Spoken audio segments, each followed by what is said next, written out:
Thank you for joining us. Thanks again for joining us. This is one of the sessions that we'll be having going forward here at the KAM Community Channel on YouTube as well as on Facebook. And we're trying to provide support and services to the church and to the community at large.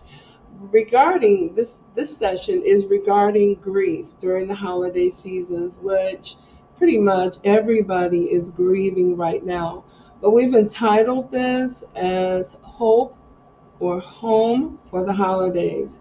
All right, the reason we addressed it that way or labeled it as such is because there's always grief and everybody's grieving something. The majority of people that are considering that word grief are going to be thinking that it's a result of death. But we grieve much more than death. Grief, I want to give you some definitions, but grief is going to be much more than death. Grief's definition means to feel a deep sense of sadness or mental pain. So, grief and mental pain and sadness obviously can touch just about any facet of your life. And it will probably be something that you'll see in every sector of society, some level of grief for some reason. So we want to address grief during the holiday season because grieving during the holiday season is kind of, some people would think it as an oxymoron because the holidays are genuinely uh, designed to provide a sense of joy, lightheartedness, uh, appreciation, family, excitement, a time when you're not able, well, to make up for times when you're not able to be together because of work schedules and distance and things to that extent. But even our jobs and people in our communities and things we do, it's as though we set aside everything in our world so that we are able to spend the holidays with those whom we love. So, because the provisions are made, this becomes a major time of the year. And again, people genuinely consider family, food, fellowship, and of course, we are celebrating the birth of Christ, but that somehow seems to be secondary nowadays. And it may even be overshadowed by grief. So I want to say again that grief is a deep sense of sorrow or mental pain. So you can grieve a job, you can grieve your health, you can grieve your finances, you can grieve the conditions of the world. And of course, the biggest one or the main one that we think of is grieving the loss of a loved one. So let's not limit it, but let's open it up. Now, in grief, there are various things that happen to your psychological person, to your physical person, because it's affecting your psychological person. And your entire environment may change. Now, some of the things that people do when they're in grief, because they may not know exactly how to manage that grief. Sometimes people change their environments. They may either shut down and not want to be around people. The holidays that were always full of lights and excitement and food, they may want to be to themselves. Those that put up Christmas trees and decorations may kind of pull back on that or desist from how much they do put up because they are grieving. So if those are signs of grief, there are other signs of grief that we have to talk about, and there is a gamut. I'm going to give you the definition of bereavement. Bereavement is going to be when something has, now, one of the definitions that I was able to locate said it was to rob, meaning something has been taken away from you or removed without your permission, your will, or your desire, but yet it has been taken from you. So it can be something, but let's say in this case that it's someone that has now been taken from your immediate sight. They're gone out of your sight, and now the voice that you're used to hearing, the confidant that you're used to conferring with, or the friend or companion that has just always been there and has been a comfort to you when everything else in the world was just shut out, or you just wanted to shut everything else out because you found comfort in this person and now they have been taken away. So there is a tremendous opportunity there for people to experience a lot of grief and sadness and really understand the depth of pain, as the definition says, mental pain, and understand the mental pain. I want to give you again now the definition of grief was feelings of deep sadness and mental pain. Bereavement was to be, one definition, as I just gave you, was to be robbed. You just took that away. You took that person from me. You took that situation. Or, in the case of health, that's now gone. It's something that I'd love to have back and never thought that I'd ever have to deal or contend with the loss of it, but it has happened. So it's a sense of being robbed. Another definition for bereaved uh, is that it is to be deprived. So we consider the word deprived as being separated from something that you really you need. You're deprived. You don't have. You have been left in a position of emptiness and a position of um, helplessness that you cannot change no matter how bad you want to. And when that deprivation comes in, there are a host of emotions and behaviors and changes that begin to emerge. Some of them are going to be uh, just your behaviors, such as sadness, being withdrawn, sorrow, grief, crying, loneliness, wondering when the anguish will subside and if it will ever subside, even coming to questions such as, I don't know how I'm going to continue with the way things are going on. These are things that have to be acknowledged. So whether you are the person that is grieving or whether you are the person that is supporting someone in grief, understand there are going to be a number of changes that are going to begin to show up. A lot of feelings are going to emerge. Some of the changes that are going to come up, but before I go into that, let me explain the word mourning. So, mourning and grief are different, just as grieving is the feeling of deep sadness, bereaved is to feel deprived of or to be robbed of. There's an absence there, so you are deprived. And then there is mourning, which is yet another layer of sorrow. And in mourning, it is the expression of grief. It is the way that you outwardly um, relieve yourself of the grief, or you outwardly express how you feel. Some things we're able to keep on the inside and to put up a facade and to continue to go on without the acknowledgement of what you're grieving. But when it comes to mourning, mourning is the outward expression of what you're feeling inside. Now, you need to understand that each of these are very proper and very necessary. I say that up front because some people have expressed a sense of loss of control and even feel that they are losing their mind because of the gamut of emotions and behaviors that are emerging.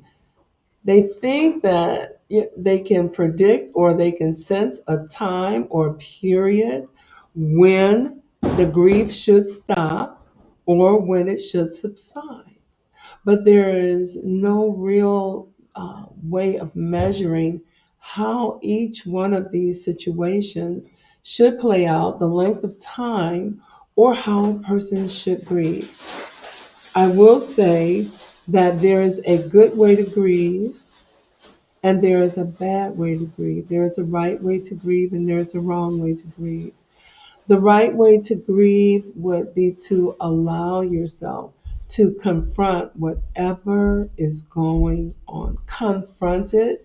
What I mean by that is the opposite of what a lot of people do. They say, well, I just try not to think about it, or I just try not to talk about it. And that is good to an extent. You do need to know your limits.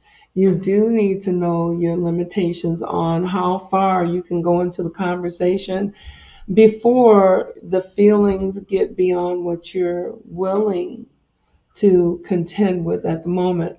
But grief has to be confronted because if it's not confronted, it doesn't just dissipate or go away. It continues to reside in the mind, in the heart, and it continues to reside in your conscience. And the way the body works is that whatever is affecting your mind is going to affect your body. So, what's happening in your mind, and we are curiously made and wonderfully and fearfully made, but the things that are going on in your mind, your brain will automatically tell your body to provide um, kind of medication. So, there are hormones that will be released to help you to deal with it. Now, for example, whether it's a death or whether it's a crisis or whether it's just an unexpected circumstance that requires your wholehearted attention, uh, when those kind of things happen, it raises concerns in your brain that will tell your brain that this individual or yourself is in need of comfort or strength or some type of way of managing the moment. And so the brain sends out hormones such as cortisol. Cortisol is there to tell your body that there is a severe situation going on. And they may decide to fight, which means to stand there and to endure it and to deal with it, as I was saying, confront it, or they may decide to take flight, meaning I just need to get away from this. I'm in an unsafe place. I'm in a place that is not good for me, either physically, emotionally, psychologically, or all of the above. Or you may freeze. You may just stand there and not know what to do. Or you may be at a loss for a decision. Cortisol also will suppress the immune system. Now, what it will do, the reason it suppresses it, is because it's going to send out oxygen to your muscles in case you make the decision that you need to get out of there or you need to get to safety. So it will send extra oxygen into your muscular system so that you'll have the strength to run or to leave or to exit that place of danger. In the meantime, it does deplete some of the oxygen that would be going into the brain because it's sending excessive amounts of oxygen. And anybody in the medical field knows that there is a saturation of oxygen you have to have in order to survive and to be healthy. And when there is a deprivation there could be some fogginess, there could be a little lethargy as far as the thinking process, not the physical, but you may not come to conclusions and decisions right away. because of that deprivation of oxygen. And I cannot stress to you enough how important it is to continue to monitor and to take note of your behavior, because it can escalate and get out of control very quickly. Another situation, in addition to the deprivation of oxygen and the fogginess, the lack of the ability to think quickly. Sometimes it doesn't get that severe, but for some people it will. You are not losing your mind. This is normal. There is a condition called split brain, and that sounds odd, but it simply means that one side of your brain is for logic, and the other side of the brain is primarily emotion. Now, the way the brain is going to work is when something impacts you or some type of a crisis rises up, there's a loss, you get bad news, you are confronted with something suddenly, then the brain tells the other side, the logical side will tell the emotional side to assess the situation and to take a moment and not to panic. And then the emotional side will tell the logical side, this is severe and this is something that just cannot go unattended to or ignored. Now, when there's split brain, then the messages are not going from one side to the other. And because the one side of the brain is not telling the other side of the brain it's not as bad as you think, or the emotional side is not telling the logical side of the brain, we can't leave this unattended to. You are stuck in a position where you are probably going to make some errors. I can give you a example that happened to me and my niece's condition after losing her husband, and I felt for her. She never recovered from her mother's death. She never recovered from her father's death. And then she had a diagnosis of her own health going bad. And I'm not sure who was at fault, but she was going through an intersection,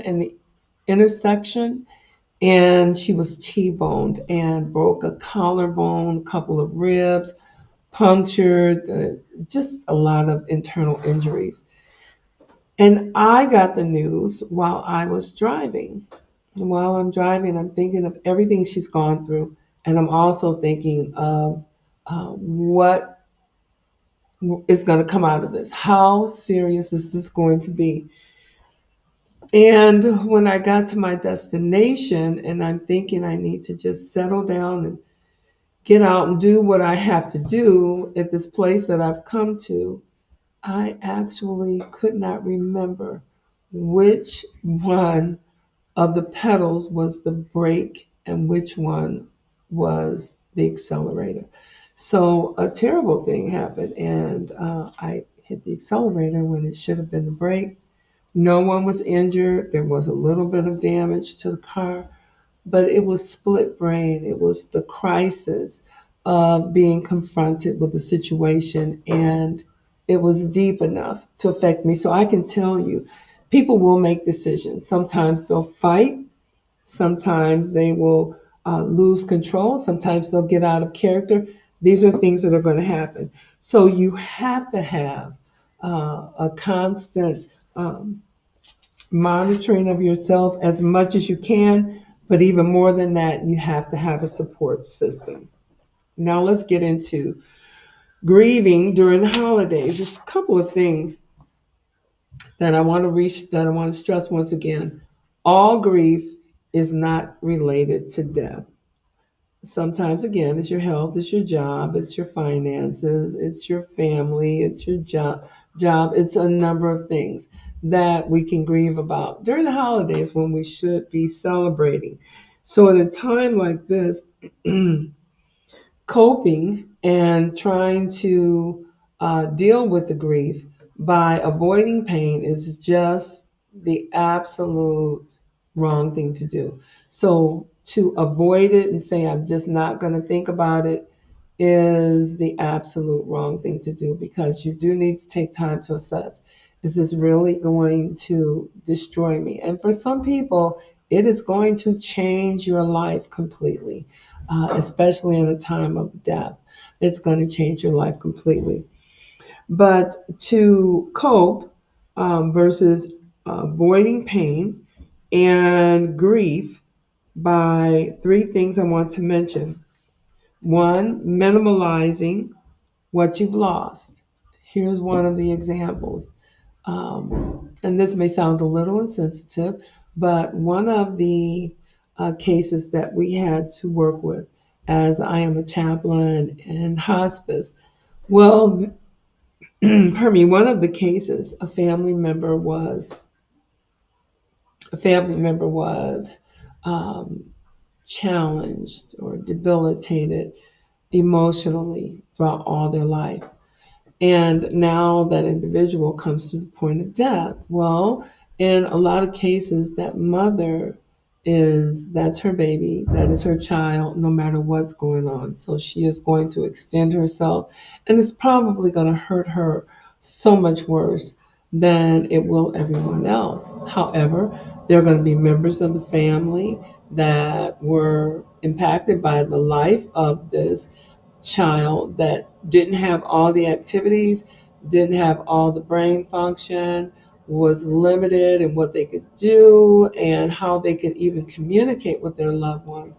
So as a result, that loss, or when that individual passed, there may have been a sense of not grieving it, or that death, not grieving that death as they would someone that they're interacting with, that they're socializing with, that they're always in communication with, because there was a minimalization of that particular loss, or that particular individual as a person and a member of the family, even though they love them.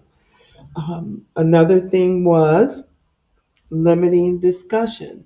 That if that's you and you need to just be alone and you need to set aside some time to just reconcile with yourself what has really happened, then that may be a good thing and a necessary thing to do, especially, and I want to make a point of this, especially in a case where there is a death, and it may be a result of suicide, it may be a result of murder, or it may be as a result of something that was avoidable, like a car accident, someone drinking and driving, or they got themselves into a place where it just wasn't safe, and there was it was just an immediate tragedy. And these kind of deaths, or these kind of losses, are particularly hard because you had no way of preparing yourself for this loss. And so now you're going to have questions in your mind. You may have guilt to come up first, as opposed to denial. Guilt may come. You may believe it, so there may not be the denial initially. It may be guilt. If I had of, and somehow, just humanly, we just feel a need to place blame or get an understanding of things, or to properly categorize what has happened. So sometimes people are going to go right to guilt, and they'll blame themselves if they hadn't been there, if they hadn't said something, if they had have been more participatory in this person's life, then perhaps things would have been different, which is, again, the wrong thing to do, because you're going to continue to make life difficult for yourself in the challenge of dealing with the loss, and you're blaming yourself. So you compound the stress and the distress that is on your body and that is going through your mind. So you're having mental pain and you're compounding the mental pain. And I want to tell you that to do that is a very harsh thing, because how long does it take you to get to the place where you can accept what has happened? And the reality of it is that a lot of things are going to happen in life that we had no control over, even if we knew. And so that is another way. A third way that I want to say coping with a loss is to prevent using glib statements or cliches or trying to make everything okay, trying to, see a brighter side of it, such as, and I wrote a few down, rest easy. You may speak of that person, say, rest easy. You had a hard life. And these are the things that we say to kind of um, collect our thoughts and categorize this loss and to resign ourselves to what we really feel and how we're going to deal with it going forward. Another statement is they're in a better place. And while that may be true, it doesn't make you feel good for the moment. It does not alleviate or take away the pain that moment, whether they're in a better place or you just think that it was okay because they were suffering. That is sometimes the case when we can say, well, they're suffering, but it does not stop the hurt. It doesn't stop the pain. So I want to tell you a number of ways how you don't want to do it so that you can begin to eliminate those and you can look at ways to cope with it that are rational and that are effective. Another thing to do, here's something that I would like to say. Um, there are questions you need to answer. Now, if you will jot this down, if you're taking notes, answer the question, while these things are true, does it change your life? Whether these statements of them being in a better place or whether they are resting, they're no longer suffering, does it change your life? And that's when you begin to really make some substantial advances. When you begin to answer these questions, you can advance in the grief process. Now, when I say advance in the grief process, I am by no means suggesting that you will stop crying, that you'll stop feeling bad, and that the sun is going to come out and everything is going to be normal again. I'm not saying that. But I'm saying you're addressing the questions and the concerns that need to be addressed in order for you to really get through this grief process successfully, and that you begin to think along the lines and answer questions that are going to prevent you from putting blame there, from falling into uncontrollable moments of crying, to just being totally distracted, that split brain syndrome, that denial, and that loss of control. You can hide it, you can suppress it, you can ignore it, but I will tell you, grief does not go away, it is there. And just like an infection, grief will fester. So it's just like a boil. If you're familiar with that, you get a boil and the infection is in there. So the boil gets bigger and the infection gets worse.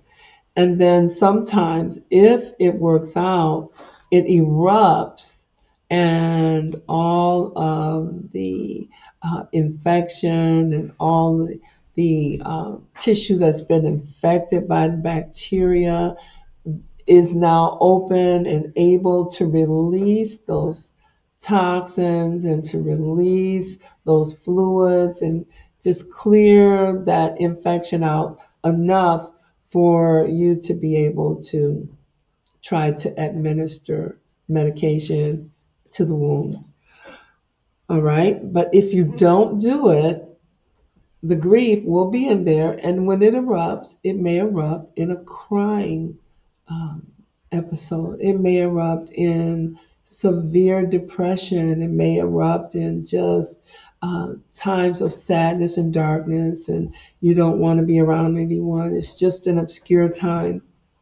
And it's going to happen. So you can either allow yourself to face the grief and go through this period of discussion with someone that you feel you can trust, or even answer these questions for yourself. And the question, again, that you need to ask before you can really start to get into the curing process, or the actual grief, going from grief into mourning, and allowing yourself to address what you are bereaved of, unless you answer such questions as how is it going to change my life, and other questions about how am I going to go forward. Instead of just asking them out loud, really take time to do it. So, in order to do that, you have to practice what is called mindfulness. Look it up. Mindfulness is when you actually think, you sit down, you set aside time when you're going to look over all the factors, who this person was in your life. Have they been there all your life? Have they been a part of your world ever since you have been in the world? And now that they are not accessible to you, how is that going to impact your life? Mindfulness, the roles that I'm now going to have to play. If you're the oldest child, you may need to change your role from being the eldest to being the caregiver for your younger siblings, or for being the one that keeps them open minded to discussion, and helping them to talk and to be there for them when they need you, to know that they have you and you both have suffered the same loss, and that you're able to be there for them when they need. They don't have to worry that they're out there all on their own. Mindfulness will also put you in a place where you begin to consider your changes. What do I do now? What do I do? How do I move forward? How do I assess everything that has happened? How do I go through this without having, bitterness and brokenness and lack of control? How can I maintain control? You think about these things. You have to answer these questions. If you don't, you'll have problems. Another thing is reflection. You want to reflect. That's a good thing. That's going to turn some corners for you. So when you start to reflect on the role that they played, the time that you had together, start reflecting on those memories. There are very sad, adverse emotions and thoughts that will bring about adverse events, such as crying spells. Now you say, I can't just keep crying like this. Well, when you are crying, remember those feelings of deep sorrow and remorse and resentment and the questions that are not answered. When you are having those grieving moments and they bring you to tears, it's not bad, it's not wrong, it's not effeminate, it's not weakness. What it is you're transitioning from the position of grief into mourning. And if you remember the definition I gave you for mourning, it is to outwardly express what you feel. I am not saying to make yourself cry or to say things to stir up tears.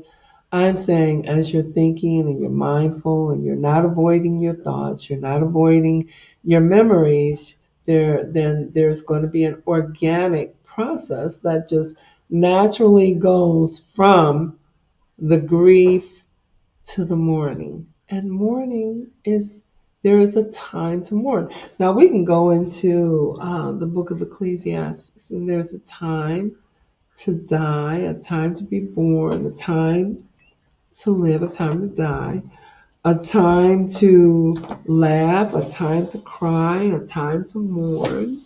And so these are all properly, people are going to be critics and they're going to say, get over it.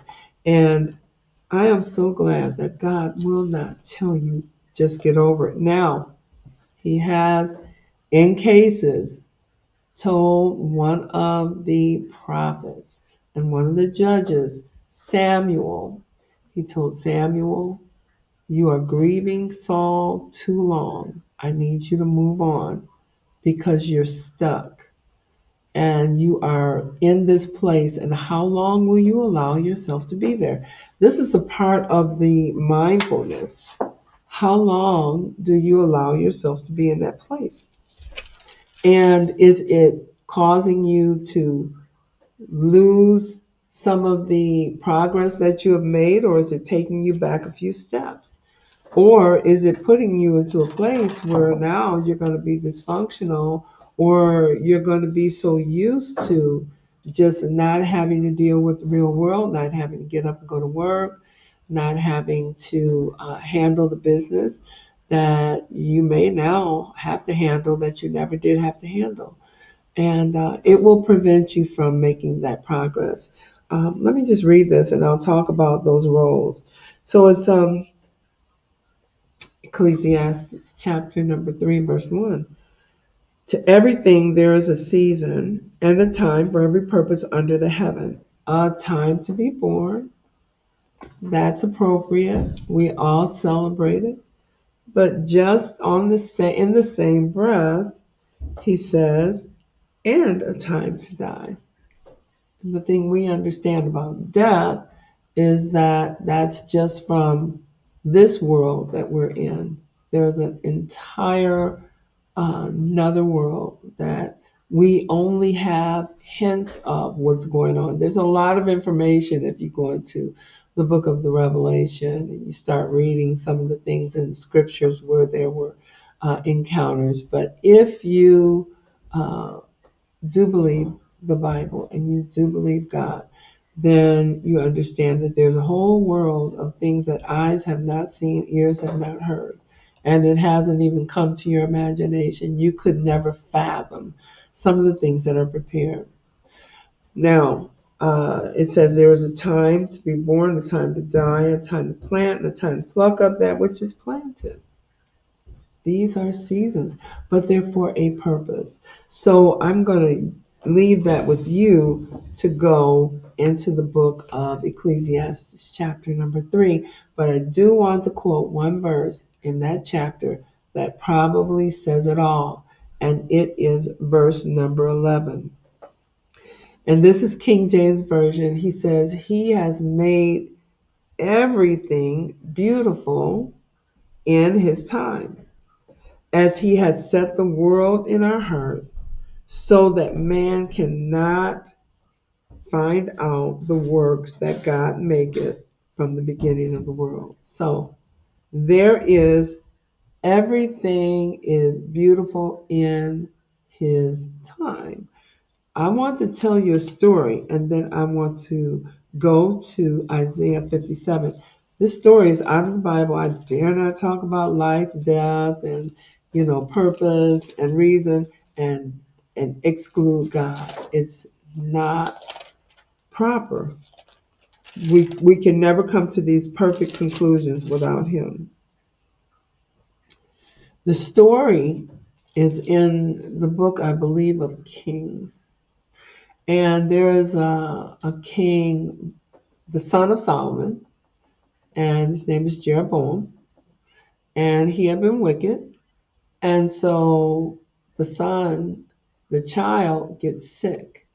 But he knew that because of his wickedness, he knew that he could inquire of the prophet, because the prophet would be able to tell him what is going to happen and what to do, and he could get a word from the Lord. Now, here is where the craziness comes in.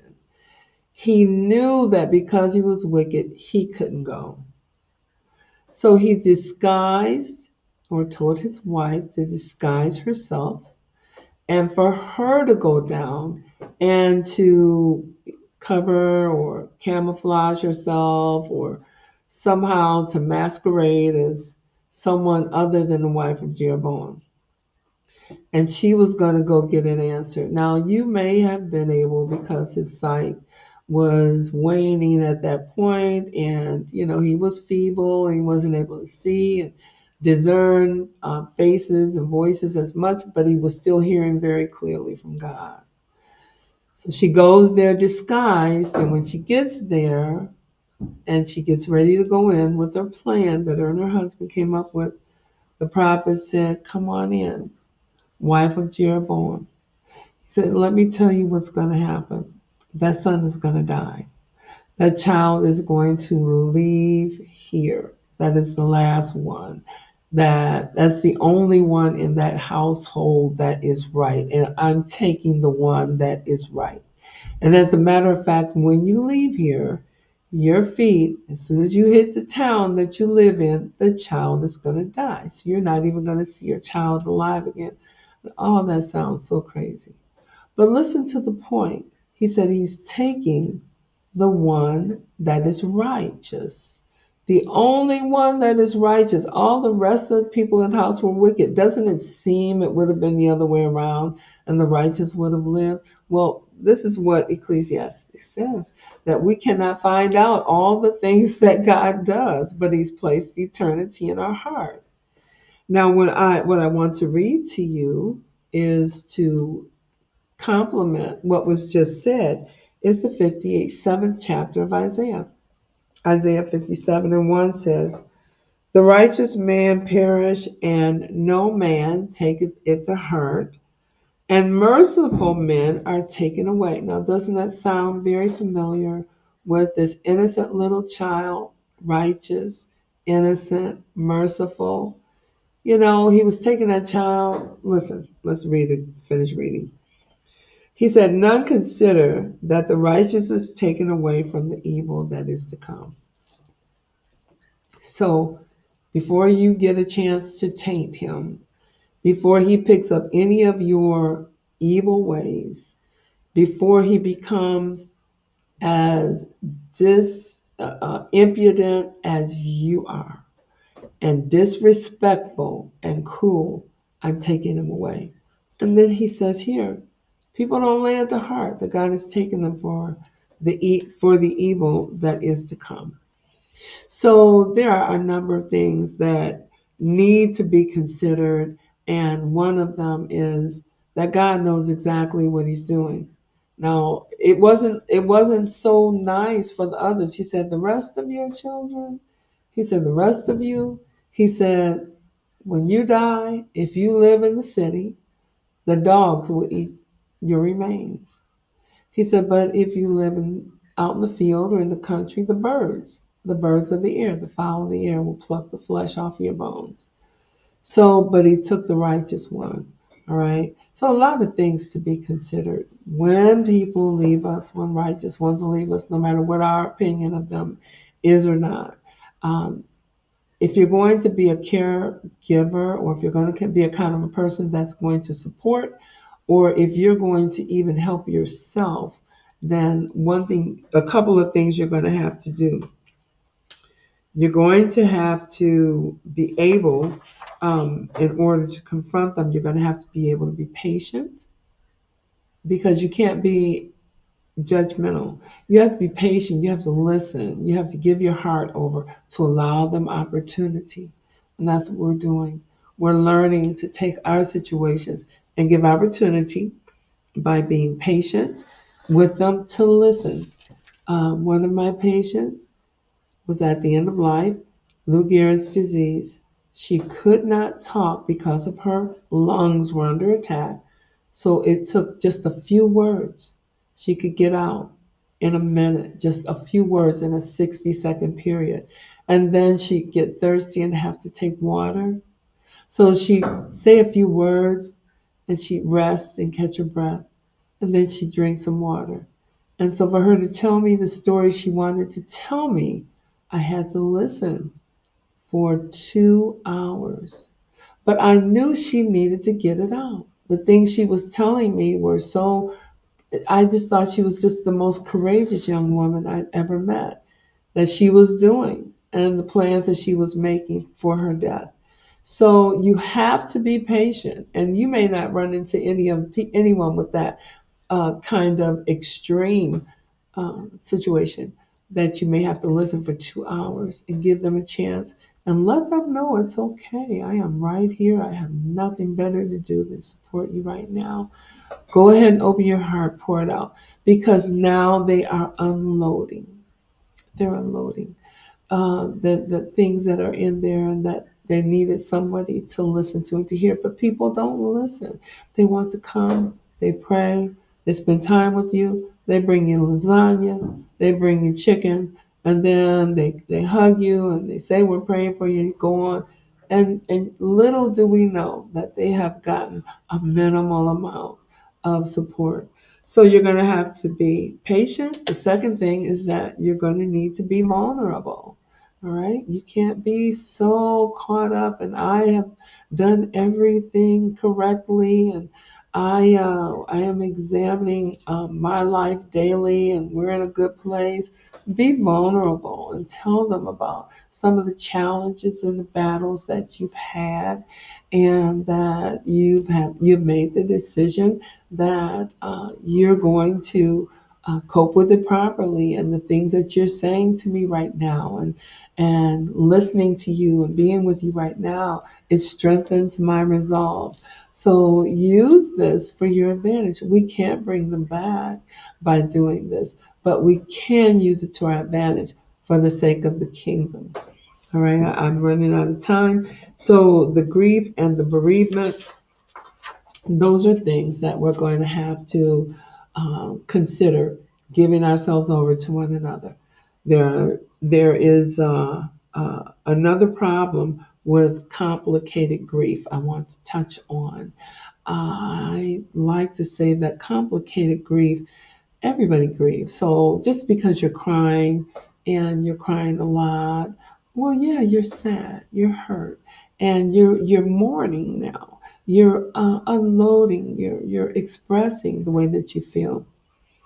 Now, it gets complicated when after years, and I'd say anywhere, this is what the experts or the theorists say, that it takes at least 3 to 5 years for you to get to the place where there's full resolution and comfort, and you can discuss these things, even in sadness, but it doesn't overtake you. Now, on the other hand, if you get to the point after 3 to 5 years, you are struggling and you are crying, not just crying, crying is okay. That is not bad within itself. But if you are still grieving or crying and mourning like you were on the first day, and you have not advanced or made any progress or gained any control or have not learned to manage it, and it still comes in and ravishes you, and you don't see any help, you definitely need a support group, perhaps even therapy, someone that will go over these things with you on a regular basis. But I will give you as much as I can here. And if you use these mechanisms and if you use these strategies that I'm giving you, it's going to help and it's going to enable you. It's going to make you, in a way, it's going to make you a bit of a counselor yourself, because you've tried it and you know how it works. But remember, patience and vulnerability are what we need. You can't be judgmental. Only God knows that person's limits. Only God knows how much more they can deal with. Um, and you are there. Um, Something else that I'd like to add in. when you're answering the questions of mindfulness and you're being reflective, um, you're going through the reflections, just as much as you come up with reasons to be sad because of this event. If you're really doing mindfulness right, and if you're really being good in reflections, you're going to find things that are going to make you think. You're going to find things that are going to make you laugh. You're going to find things that are going to make you say, I understand exactly what they meant now. I never understood it unto today. And the reflections and the mindfulness do this for you. So these are tools for your tool belt that you are going to have to use. Um, when you're doing this, keep in mind that the person's gone on. We're never trying to forget them. That's just not what we do. We just don't. They're unforgettable, for one thing. So we're not going through exercises trying to forget them. But what we are actually doing is setting aside time, however often you need it. If you need some time every day, especially at the beginning, and or if you find yourself spending time set aside, being mindful, and using your reflections of times together to go over that, you have indeed devoted your time to that individual. Okay, you're giving them your devotions and you are making time for them. And in a sense, you're spending time with them because you're spending time with their memories, their purpose, the things that they put in you, the things about your life that would not be the way they are had they not been there, the things that are necessary now for you to pass on to someone else. They've already given you that wisdom because they've proved it and they've tried it, and now they pass it on to you. So your reflection and your mindfulness is also a time of devotion to your loved one or to the situation. All right. Then we want to talk a little bit about confronting. When you're doing this, you are confronting apathy. Yes, because we can become very unfeeling and just dismissive, shrug the shoulders, and that's not everyone, especially if you started out in one mode and then you can become apathetic. Yeah, I've seen that. Well, they're gone now, so there's nothing I can do, there's nothing I can change. But where's your devotion to that person, and where are the benefits that you received and the time that you take to perfect them so that you can pass them on to someone else?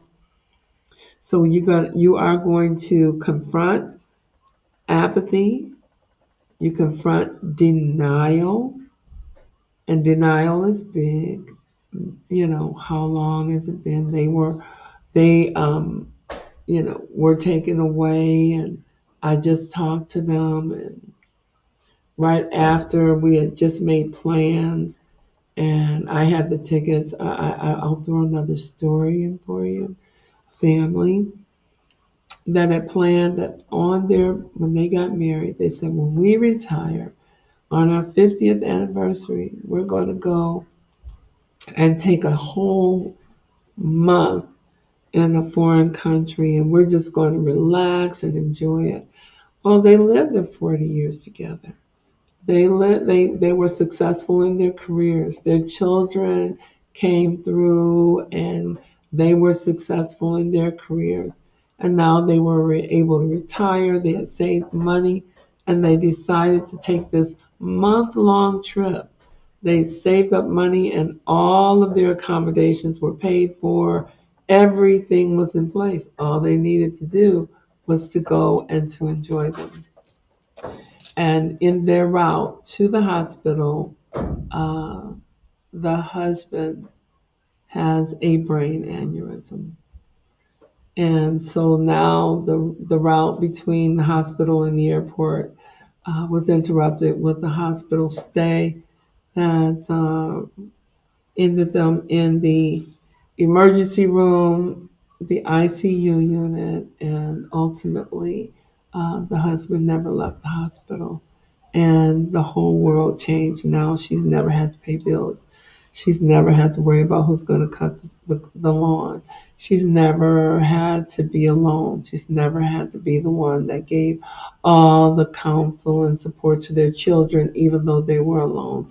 So the stress of having to take on all of those things, in addition to the tragedy and the path that they have gone through, could easily have left them in a place of denial and unmanaged grief, where you can't think any further, you can't talk any further. There are no answers. There's nothing I want to hear. Also, displaced grief.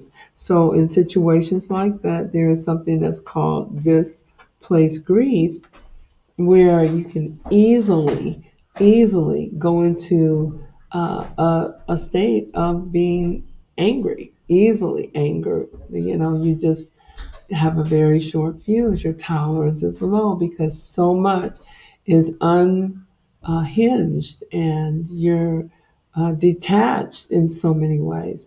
So, what I want to say as far as hope for the holidays is, number one, give time to your loved one. Give time to that person. Give time to the memories, even if it organically moves you into the phase of tears and crying. Because if there are memories that will make you smile or make you cry, there are memories that will make you laugh. If there are memories that will make you feel lonely, then certainly there are memories that can make you feel that you've had a very satisfying, agreeable relationship with this individual.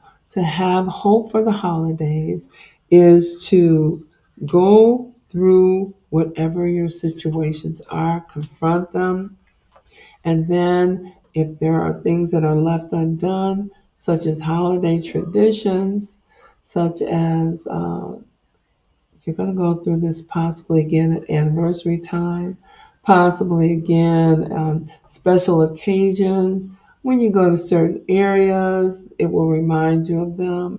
A lot of events that you have had in the past. If you're going to get through those kind of times, you have to allow yourself to grieve and allow yourself to mourn and to unload and to face those difficult questions. So, for the times of the holidays, these are the things you want. Now, you may say, we had certain traditions. We always gathered over at their house. They were the ones that hosted all the dinners. Yeah, though they were the ones that made sure that we had everything that we liked, even if it meant cooking something special for everybody. They did it and they enjoyed it, and there was just nothing like it. And so now that they're gone, that has ended. Well, I understand. But I can say to you, all hope is not lost, because now you can go ahead and begin to set your own traditions for the ones that are coming behind you. They'll remember those other traditions, you'll talk about them, but set new traditions for your family, for your nucleus, and remember the others as well. All right, well, with that, we're coming to the end of the conclusion. I just want you to have hope for the holidays and understand there are so many people that are grieving and that are sad, not just for the loss or the passing of a loved one, but also for the sake of the changes in life. And their life has changed so significantly that they don't know where to begin. So if you look over all of those things and review this a couple of times, um, and get some ideas and actually put them to work, put them in action so that you can get the benefit of it. And then things will start to change for you and you can begin to move forward. All right, so I hope and I pray that everything that was said today will be a benefit.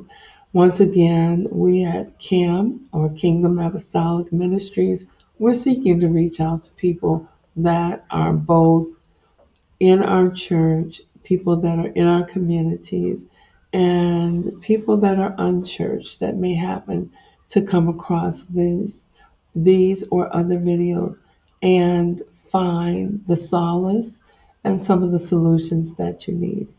All right. God bless you, and we are praying for you in Jesus' name.